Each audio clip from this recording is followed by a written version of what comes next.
Nous sommes au verset 9 jusqu'au verset 20 du premier chapitre d'Apocalypse, comme je l'ai dit tout à l'heure, un livre qu'il faut prendre avec une dimension spirituelle. Voilà, c'est l'apôtre Jean. Jean qui dit, voilà, le jour du Seigneur, il fut transporté par l'Esprit, et voilà, il voit une vision, et quand il se retourne, et il est en train de décrire tout cela, regardez ce qu'il dit au verset 12. Je me retournais pour voir qui me parlait, parce qu'il a entendu une voix. Alors, je vis cette lampe d'or. Il commence à décrire. Au milieu d'elle se tenait un être semblable à un homme. Ouais. Il me parlait, je me retournais, alors je vis cette lampe d'or. Au milieu d'elle se tenait un être semblable à un homme. Il portait une robe qui lui descendait jusqu'aux pieds et une ceinture d'or autour de la taille. Ses cheveux étaient blancs comme de la laine et comme de la neige.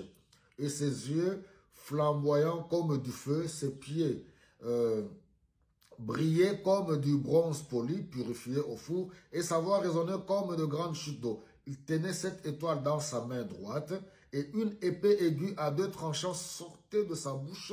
Son visage resplendissait comme le soleil à midi. Quand je le vis, je tombais à ses pieds comme mort. Il posa sa main droite sur moi et dit, « N'aie pas peur. Je suis le premier et le dernier. » Vous voyez, dans ce livre-ci, à chaque fois, le but de ce message, c'est pour nous encourager de ne pas avoir peur. Il dit, c'est moi le commencement et la fin. N'aie pas peur. Je suis l'alpha et l'oméga. Je suis le premier et le dernier. En dehors de moi, il n'y a personne. Il continue, il dit, je suis vivant. J'étais mort.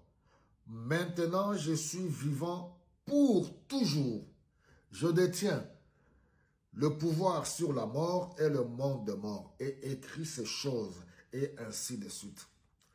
Voilà, dans la vision, quand Jean était transporté, c'est le Seigneur Jésus-Christ, comme je vous ai dit dans mon message précédent. Ici, Jésus est présenté, voilà, différemment, comme on l'a présenté dans... C'est une autre figure différente de celle des 4 évangiles et des épîtres des apôtres. Alors là, il se révèle, on le présente même à l'image du Dieu de l'Ancien Testament. Pourquoi je le dis? C'est pour nous permettre aux lecteurs de la parole de Dieu, ne soyez pas négligents, lisez la parole. Ne soyez pas ignorants, lisez l'Ancien Testament. Ayez une révélation complète de Dieu. Soyez des étudiants de la parole de Dieu. Jésus se révèle ici en triomphateur. Alléluia. Il dit que je détiens, il est tellement clair et précis. Il ne parle pas d'une religion quelconque.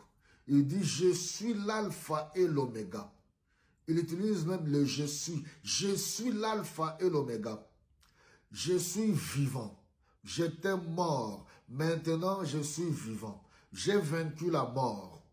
Je détiens le pouvoir de la mort et de séjour de mort. J'ai le pouvoir de faire sortir quelqu'un du séjour de mort. Alléluia. Jésus est le vainqueur. C'est pour cela, en tant qu'enfant de Dieu, sortez de l'ignorance. Sortez de la confusion. Nous qui croyons en Jésus-Christ. Le salut, la délivrance, la vie éternelle ne se trouve pas dans une religion quelconque, ni dans une philosophie. Ce ne sont pas nos ancêtres qui vont venir nous délivrer, oui, du péché et du pouvoir de la mort. Même en respectant bien sûr les cultures, les traditions des uns et des autres. Loin de moi la pensée d'aller mépriser, non. Tout simplement, j'apporte une précision. La délivrance, la vie éternelle, le salut ne se trouve pas dans nos traditions.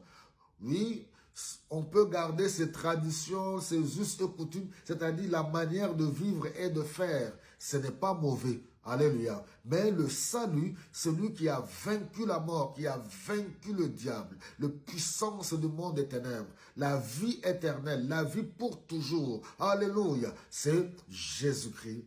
N'ayez pas peur. Alléluia. Ne craignez rien. Que Dieu vous bénisse abondamment.